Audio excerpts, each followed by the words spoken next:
नमस्कार दोस्तों, स्वागत है आपका एक बार फिर से आपके अपने YouTube channel study with introvert में। क्या आपको पता है हमारा संविधान जो है कितने प्रकार का होता है ना। आपने सुना होगा कि हमारा संविधान एक ही प्रकार का हमने तो आज दिन तक पढ़ा है कि लिखा है कि लिखित संविधान है हमारा, है ना। आज हम संविधान से रिलेटेड कुछ ऐसे तथ्यों के बारे में बात करेंगे जो एग्ज़ाम से संबंधित बहुत ही इम्पोर्टेंट होने वाला है। और ये वीडियो आज समझ लीजिए आपके लिए ही बना है। किसी भी एग्ज़ाम की आप तैयारी कर रहे हैं, यूपीएससी हो गया, यूपीपीएससी हो गया, पैट हो गया, एसएससी हो गया, है ना, इससे रिलेटेड कोई भी जो एग्ज़ाम आते हैं, एग्ज़ाम में जिसमें संविधान पूछा जाता है, वो सबके लिए इम्पोर्टेंट होने वाला है। तो बने रहें हमारे साथ। मैं इंट्रोवर्ट, यहाँ पे हम कराते हैं स्मार्ट लर्निंग, क्लियर कॉन्सेप्ट और बेटर फ्यूचर के लिए तैयारी, और हमारे साथ जुड़ें। तो आज हम टॉपिक शुरू करते हैं और बढ़ते हैं। लास्ट तक वीडियो ज़रूर देखिएगा, आपके लिए बहुत ही इंटरेस्टिंग फैक्ट्स आपको मिलेंगे यहाँ पे, ठीक है। बढ़ते हैं आगे। सबसे पहले बात करते हैं संविधान की। तो संविधान होता क्या है, एक्चुअली ये संविधान है क्या। तो संविधान एक ऐसा कानून है जो देश की शासन व्यवस्था, नागरिक अधिकारों और सरकार की सीमाओं को तय करता है। मतलब एक कानून है, समझ लीजिए संविधान है क्या, एक कानून है जो देश की शासन व्यवस्था को भी जो है देश की शासन व्यवस्था हो गई, नागरिक अधिकार हो गए, और सरकार की सीमाओं को तय करता है कि सरकार जो है इस हद में अपने जो है वर्क करेगी, ठीक है।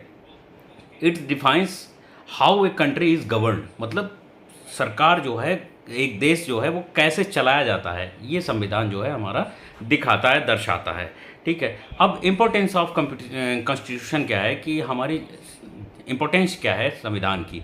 तो संविधान जरूरी है क्योंकि यह कानून व्यवस्था बनाए रखता है और लोगों के अधिकार को सुनिश्चित करता है और लोकतंत्र को जीवित रखता है। क्या करता है, ये कानून व्यवस्था बनाए रखता है, लोगों के अधिकार को सुनिश्चित करता है और लोकतंत्र को जीवित करता है। लोकतंत्र का मतलब ये होता है लोगों का तंत्र या लोगों का समूह, है ना, उसको ये जीवित रखता है हमारा संविधान। इसलिए संविधान हमारा बहुत ज़रूरी है। नेक्स्ट बात करते हैं कि संविधान की क्लासिफिकेशन में क्या होता है कि संविधान हमारा दो भागों में बांटा गया है। कौन कौन सा, एक हो गया लिखित संविधान यानी रिटन कॉन्स्टिट्यूशन, और दूसरा हो गया अलिखित संविधान यानी अनरिटन कॉन्स्टिट्यूशन, है ना। तो जो इसके बाद ये जो है संरचना हुई कैसे है, ये जो क्लासिफिकेशन है वो संविधान की संरचना के आधार पर होता है ना। संविधान की संरचना के मतलब स्ट्रक्चर के आधार पे इसको जो है डिफाइन किया गया है और क्लासिफिकेशन किया गया है। तो इसको हम वन बाय वन आपको डिटेल में समझाएंगे।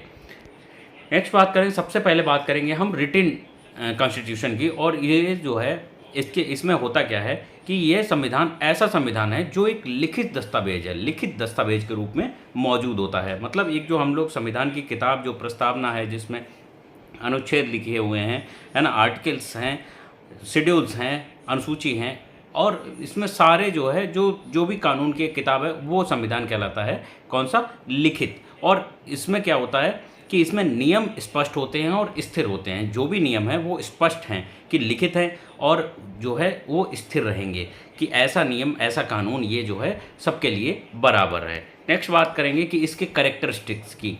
तो कैरेक्टरिस्टिक्स में आता है कि लिखित संविधान व्यवस्थित होता है, स्थिर होता है और कानूनन बाध्यकारी होता है, कि मतलब इसको जो है सबको मानना ही पड़ता है। यह संविधान सभा द्वारा तैयार किया जाता है। क्या होता है कि जो लिखित कॉन्स्टिट्यूशन है ना, लिखित संविधान है, वो जो है संविधान सभा द्वारा तैयार किया गया है।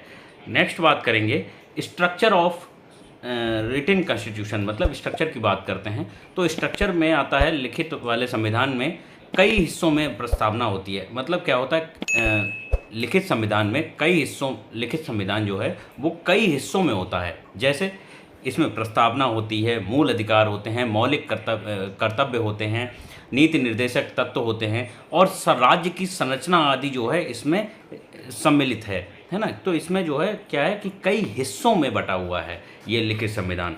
नेक्स्ट आता है, सबसे पहले इसमें पढ़ते हैं क्या कि प्रस्तावना आती है। रिटन संविधान में सबसे पहले आती है प्रस्तावना। प्रस्तावना जो की शुरू होती है we the people of India, मतलब we the people of India में शुरुआत होती है प्रस्तावना की। तो संविधान की आत्मा इसको बोला जाता है प्रस्तावना को, और देश के उद्देश्य, सिद्धांत और मूल विचार इसमें लिखित हैं, समाहित हैं कि देश का उद्देश्य क्या है ना, और इसके सिद्धांत क्या हैं, मूल विचार क्या हैं, वो सब जो है वो संविधान की प्रस्तावना में ही उल्लिखित है। ठीक है, नेक्स्ट बात करते हैं इसकी परिभाषाएं और व्याख्याएं, है ना। इसमें जो है संविधान के उपयोग के लिए किए गए शब्दों की व्याख्या की गई है कि मतलब लिखित संविधान में जो उपयोग किए जाने वाले जो शब्द हैं उनके शब्दों की व्याख्या की गई है। जैसे क्या होता है कि इसमें स्टेट हो गया, लॉ हो गया, सिटीजन हो गए, इन सब का जो है अर्थ भी इसमें लिखित रूप में है कि जो संविधान है हमारा लिखित संविधान, उसमें क्या है कि हमारा स्टेट मतलब राज्य की बात करते हैं, लॉ यानी कानून की बात करते हैं, सिटीजन यानी नागरिकों की बात करते हैं। तो जो नागरिक और कानून और मतलब जो स्टेट है, राज्य हैं, तो इनका जो है एक लिखित दस्तावेज कहलाता है लिखित संविधान। ठीक है, अब बात करेंगे इसमें मौलिक अधिकार। मौलिक अधिकार जो हैं इसमें नागरिकों के मूल अधिकारों की सूची बनाई गई है कि नागरिकों के जो मूल अधिकार कौन कौन से हैं, जैसे शिक्षा का अधिकार, समानता का अधिकार, समता का अधिकार, ये सारे संविधानों की जो है ये लिखित में दिया गया है कि ये नागरिकों के मूल अधिकार हैं, है ना। स्वतंत्रता का अधिकार, समानता का अधिकार इत्यादि। और ये जो है भारत में अनुच्छेद 12 से लेकर 35 तक ये जो है लिखित है भारतीय संविधान में। इतने मौलिक अधिकारों का जो है जो वर्णन किया गया है वो अनुच्छेद 12 से लेकर 35 तक जो है ये लिखित है यहाँ पे। नेक्स्ट बात करते हैं राज्य के नीति निर्देशक तत्व यानी directive principle of state policy, जो डीपीएसपी इनको बोलते हैं, नीति निर्देशक तत्व, उनके बारे में भी इनका जो है लिखित दस्तावेज में शामिल हैं। तो राज्य के लिए सामाजिक और आर्थिक दिशा निर्देश इसमें समाहित होते हैं। और भारत में जो संविधान में अनुच्छेद 36 से लेकर अनुच्छेद 51 मतलब 12 से 35 में मूल कर्तव्य हो गए, मौलिक अधिकार, मूल अधिकार हो गए, और इसमें आता है नीति निर्देशक तत्व जो हैं वो अनुच्छेद 36 से लेकर अनुच्छेद 51 यानी 36 से लेकर 51 तक जो है इसमें नीति निर्देशक तत्व भी इसमें शामिल हैं। और क्या कहलाता है, नीति निर्देशक तत्व जो हैं वो न्यायपूर्ण समाज की ओर मार्गदर्शन करते हैं। क्या करते हैं, न्यायपूर्ण समाज की ओर एक मार्गदर्शन होता है कि जिसमें जो भारत के जो प्रत्येक नागरिक को समान न्याय मिलना चाहिए, और क्या है कि समाज में उन सबकी बराबर इज्जत है। नेक्स्ट बात करते हैं कि मूल कर्तव्यों की यानी फंडामेंटल ड्यूटीज़ जो हैं उनकी बात करेंगे। तो भारत के संविधान में जो लिखित संविधान है उसमें नागरिकों के 11 कर्तव्य जो है वो मूल कर्तव्य के रूप में आते हैं, और इन्हें जोड़ा गया था 42वें संविधान संशोधन में। 42वां जो संविधान कॉन्स्टिट्यूशन अमेंडमेंट हुआ था 42वां कब हुआ था, 1976 में, है ना। और इसमें जो है 11 कर्तव्य, मूल कर्तव्य जोड़े गए थे। और मूल कर्तव्य कौन कौन से होते हैं, जैसे राष्ट्रध्वज हो गया, राष्ट्रगान हो गया, है ना। जो भी राष्ट्र से संबंधित हमारे जो राष्ट्र संबंधित जितना भी उल्लेख है उनका हमें सम्मान करना चाहिए, है ना। हमें राष्ट्र के प्रति एकदम वफादार रहना चाहिए, ईमानदार रहना चाहिए, यही हमारी फंडामेंटल ड्यूटीज़ आती हैं, है ना। तो मूल कर्तव्य यही हो गए। अब आता है नेक्स्ट संघ की व्यवस्था यानी फेडरल स्ट्रक्चर। तो लिखित संविधान में आता है कि केंद्र और राज्य सरकारों की शक्तियों में संबंध, मतलब जो राज्य सरकार हैं वो केंद्र से मदद मांगती हैं, या केंद्र सरकार है वो राज्यों से ही मिलकर केंद्र सरकार बनती है। तो भारत जो है वो केंद्र राज्य संबंध और सूची व्यवस्था को दिखाता है संघ की व्यवस्था में, मतलब यूनियन स्टेट और क्या है स्टेट और कॉन्करेंट, है ना, यूनियन स्टेट कॉन्करेंट। तो इन सबके रिलेटेड बनता है संघ की व्यवस्था। ये सारी जो है लिखित संविधान में वर्णित हैं। अब क्या करते हैं, इसमें सरकारी संस्थाओं की बात करते हैं कि ऑर्गन्स ऑफ जो गवर्नमेंट हैं, गवर्नमेंट की सरकारी संस्थाएं हैं, उनमें कौन कौन सी आती हैं। उनमें आती हैं विधायिका हो गई, कार्यपालिका हो गई और न्यायपालिका। इनका भी एक विशेष दर्जा दिया गया है संविधान में कि इनका अलग कार्य है, लेजिस्लेचर का अलग कार्य है, एग्जीक्यूटिव का अलग कार्य है और जुडिशरी का अलग कार्य है। और ये सारी जो सरकारी संस्थाएं हैं वो सारी पब्लिक के लिए ही हैं, पीपल के लिए हैं, पीपल ऑफ इंडिया के लिए ही हैं, है ना। नेक्स्ट आता है संविधान संशोधन प्रक्रिया। देखिए लिखित संविधान में अमेंडमेंट प्रोसीजर भी आता है तो संविधान संशोधन प्रक्रिया भी आती है। तो संविधान में बदलाव करने की विधि को कहते हैं संविधान संशोधन प्रक्रिया, और इसका जो वर्णन है वो भारत में संविधान में अनुच्छेद 368 में ये विधित है। ठीक है। अब नेक्स्ट बात करेंगे विशेष प्रावधान। विशेष प्रावधान में आता है, स्पेशल प्रोविजंस में आता है कि जैसे अल्पसंख्यक हो गए, अनुसूचित जाति हो गई, अनुसूचित जनजातियां हो गई, है ना, विशेष राज्य हो गए जैसे जम्मू कश्मीर हो गया, पंचायती राज आदि से जुड़े प्रावधान को हम लोग विशेष प्रावधान के रूप में जोड़ते हैं। और विशेष प्रावधान जो है वो हमारे लिखित संविधान के अंदर पूरी तरीके से वर्णित है कि अल्पसंख्यकों के लिए इतना रिजर्वेशन जैसे हो गया, है ना, जैसे अनुसूचित जातियों के लिए अलग रिजर्वेशन है, अनुसूचित जनजाति के लिए अलग रिजर्वेशन है। जम्मू कश्मीर जैसे विशेष राज्य जो थे उनको जो है केंद्र शासित राज्यों में जोड़ा गया था कि उस पर केंद्र का वो रहेगा। अब तो उन पर 370 उस पर लगी हुई थी, विशेष राज्य का दर्जा दिया गया था, अब 370 हटा दी गई है 2019 से, है ना।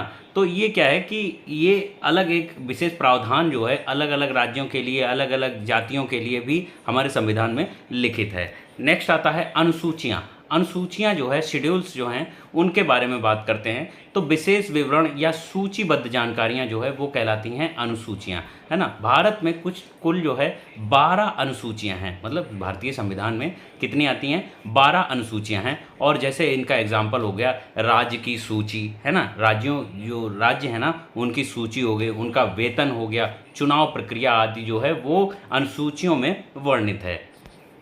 अब बात करते हैं एडवांटेज ऑफ रिटन कॉन्स्टिट्यूशन की, मतलब लिखित जो संविधान है उसके लाभ क्या हैं। तो लिखित संविधान स्पष्टता देता है, नागरिकों को जानकारी मिलती है और सरकार की शक्तियों की सीमाएं तय होती हैं। कि जैसे मतलब क्या है कि ये स्पष्ट होता है कि आपके प्रति आप जो है आप अपनी जानकारी मिल सकती है कि आपने इस जाति से हैं, आप इस धर्म से हैं, आप ये करते हैं, तो आपका एकदम पूरा जो है आप जो भी है वो स्पष्ट है, उसमें लिखा हुआ है। लिखित संविधान स्पष्टता देता है, नागरिकों को इसके बारे में जानकारी मिलती है और सरकार की शक्तियों की जो सीमाएं जो होती हैं वो तय होती हैं। ऐसा नहीं है कि सरकार जो है उसका गलत उपयोग नहीं कर सकती। आप पीपल हैं, पीपल को मतलब जो लोकतंत्र है उसको सर्वोपरि बनाया गया है संविधान में। जो पब्लिक चाहेगी वही होगा। ऐसा नहीं है कि यहाँ पे कोई राजा बैठा है जिसने आदेश दे दिया और ऐसा मतलब जो भी कुछ भी वो चाहे वो हो सकता है, ऐसा नहीं है यहाँ पे। तभी हमारे रिटिन संविधान की मतलब लिखित संविधान की एक मतलब स्पष्ट है, ये स्पष्ट है, हम लोग कुछ भी चाहें वो बदल सकते हैं, सरकार गिरा सकते हैं, सरकार बदल सकते हैं जब भी चाहें तब, है ना, ऐसा होता है। तो नेक्स्ट आता है डिसएडवांटेज। अब डिसएडवांटेज में क्या आता है कि इसमें संशोधन करना कठिन होता है कि किसी भी जैसे कोई भी आर्टिकल है ना, कुछ भी है संविधान में, अगर आपको संशोधन करना है, अमेंडमेंट करना है तो वो थोड़ा कठिन होता है और कभी कभी ये समय के अनुसार लचीला नहीं होता है। क्या मतलब फ्लेक्सिबल नहीं होता है कि समय के अनुसार आज के समय में कुछ और चाहिए है आपको, तो ये संविधान जो है अगर लिखित है तो वो लिखित है, स्पष्ट है। तो ऐसा इसका थोड़ा सा मतलब कठोर है, तो इसीलिए तो कठोर है कि अगर आपको अपनी बात रखनी है तो वो आप अपनी बात रख सकते हैं कहीं से, यहाँ से मतलब डिस्ट्रिक्ट कोर्ट, फिर डिस्ट्रिक्ट कोर्ट से फिर हाई कोर्ट, फिर हाई कोर्ट से सुप्रीम कोर्ट। ये जुडिशरी सिस्टम भी इसीलिए बना है ना।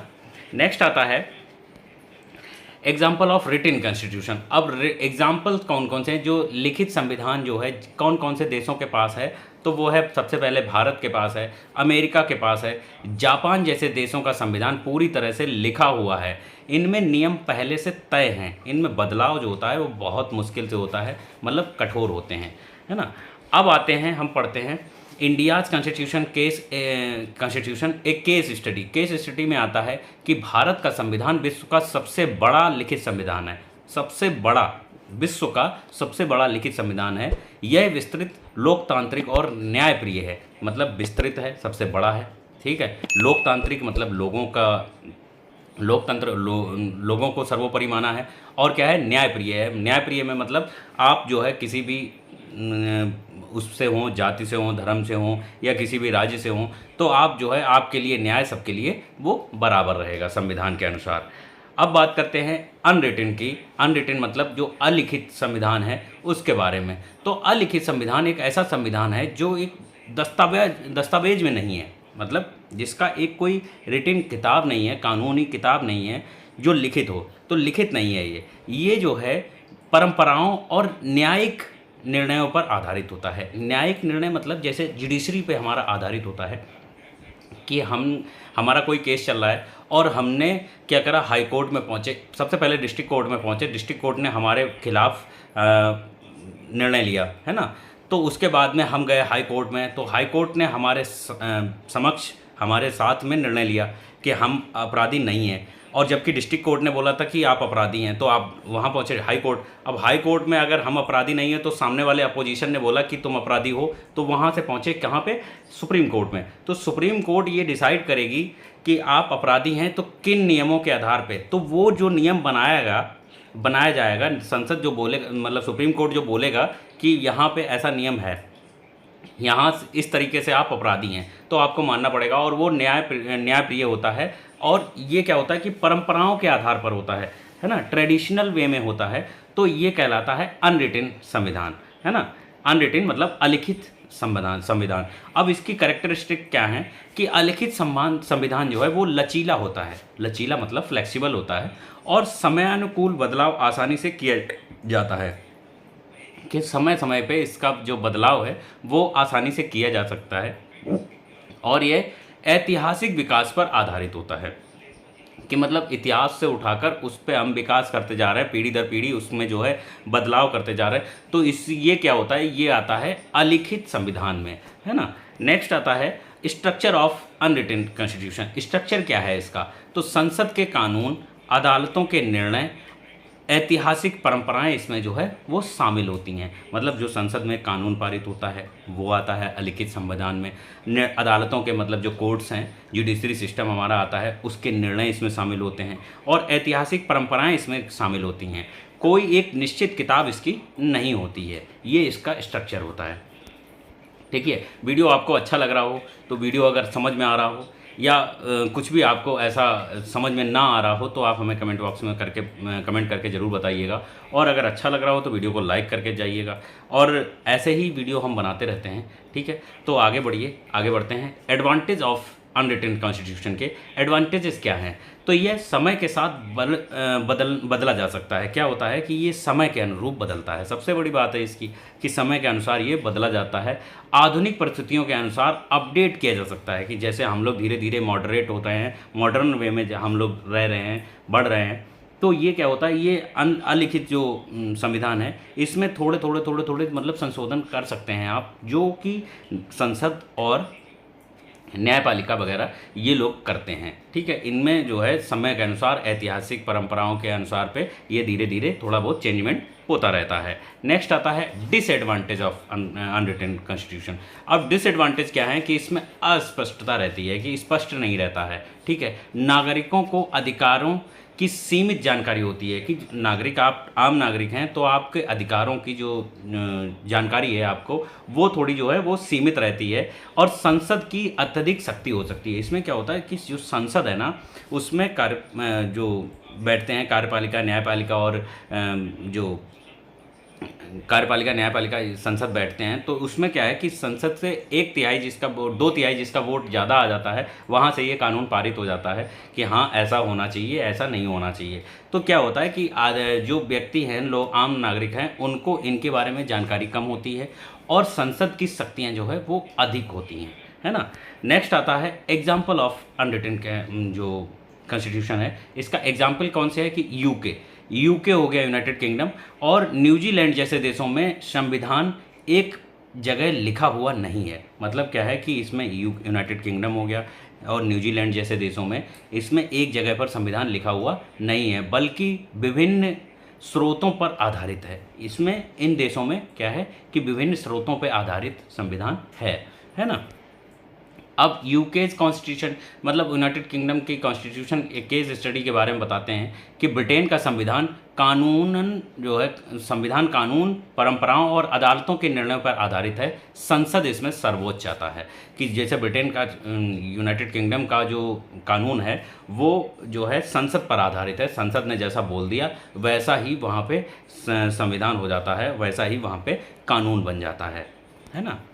अब इनका स्रोत क्या है, बेसिस ऑफ ऑरिजिन क्या है, कि रिटन कॉन्स्टिट्यूशन जो है एक विशेष संविधान सभा या विधिवत प्रक्रिया द्वारा लिखा गया है। जो रिटन कॉन्स्टिट्यूशन है ना, रिटन कॉन्स्टिट्यूशन वो क्या है कि एक विशेष संविधान सभा द्वारा विधिवत प्रक्रिया द्वारा लिखा गया है। ठीक है।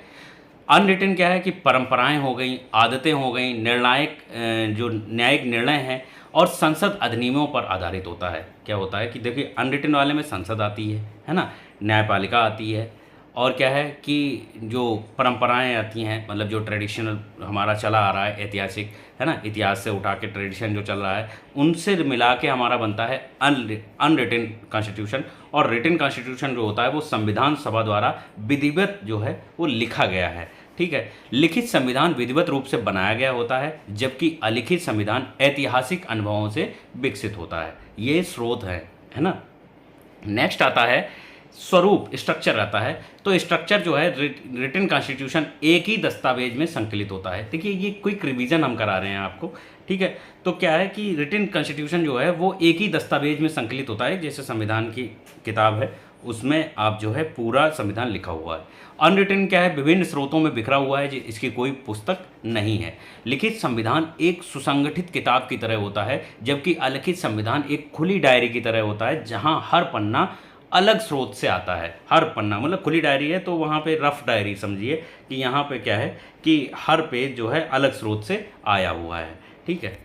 नेक्स्ट आता है लचीलापन, फ्लेक्सिबिलिटी। फ्लेक्सिबिलिटी रिटन कांस्टेंट जो कॉन्स्टिट्यूशन है वो कठोर होता है, इसमें संशोधन जो है वो कठिन होते हैं।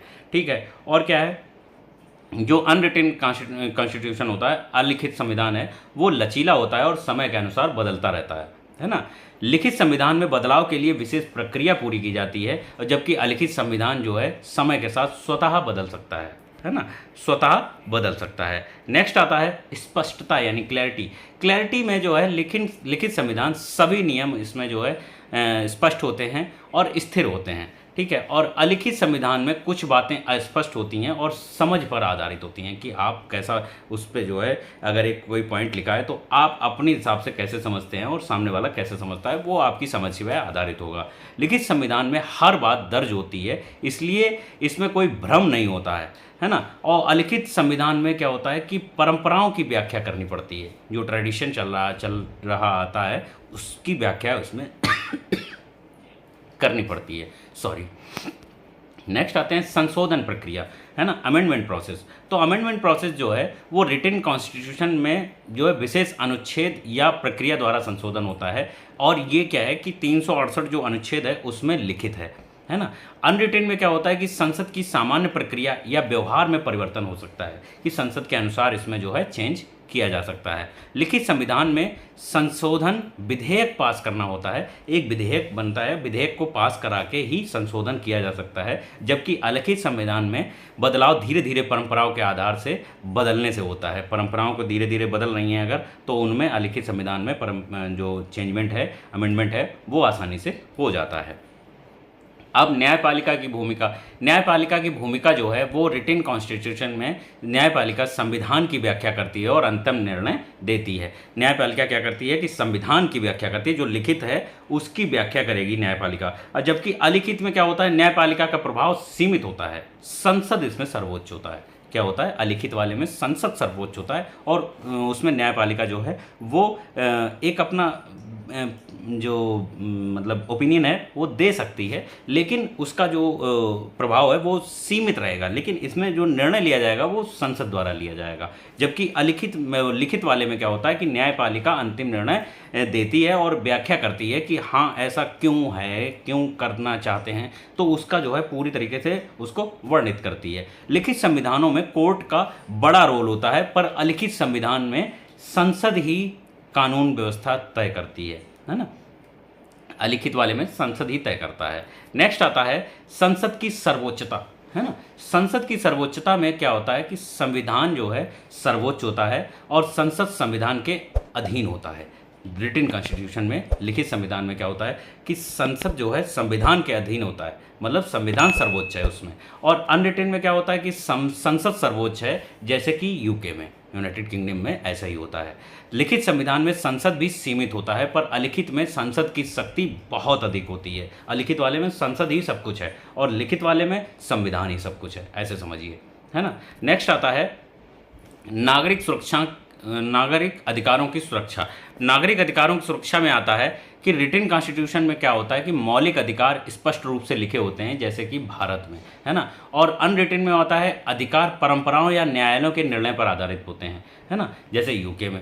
और लिखित संविधानों में नागरिकों को लिखित रूप में अधिकार दिया जाता है, जबकि अलिखित में अधिकार तयशुदा नहीं होते हैं। मतलब अलिखित वाले में अधिकार जो हैं वो तय नहीं है कि आपका ये अधिकार है ही है ना। जबकि लिखित वाले में अधिकार है तो है भाई, ऐसा करना है तो करना है, ठीक है। नेक्स्ट आता है इसमें व्याख्या और निरंतरता, मतलब जो इंटरप्रिटेशन एंड कंटिन्यूटी है उसके बारे में बात करेंगे। तो रिटन कॉन्स्टिट्यूशन जो है वो व्याख्या कोर्ट द्वारा की जाती है और शब्दों के अनुसार, मतलब जो हमारे संविधान में लिखा है उनके शब्दों के अनुसार जो है वो कोर्ट जो है उसकी व्याख्या करता है।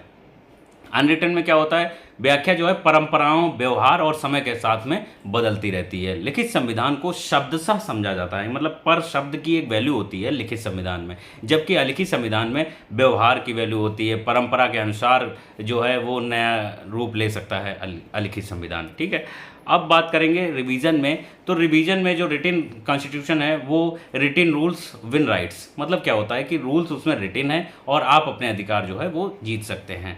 अनरिटन में क्या होता है कि अपडेटेबल होता है और अनरिटन होता है, मतलब हर समय पे समय समय के अनुसार जो है अपडेट किया जा सकता है, और ये अनरिटन है, ठीक है। ये बस इतना याद रखिए कि रिटन में जो है रिटन रूल्स जो हैं वो रिटन हैं और आप जो है आपके अधिकार जो है वो सुरक्षित हैं, ठीक है। अनरिटन में क्या होता है कि जो अपडेटेबल होते हैं, समय समय के साथ अपडेट होते रहते हैं, और इसमें जो है अधिकार आपके हैं तो, लेकिन आपको इतने पता ही नहीं है, ठीक है।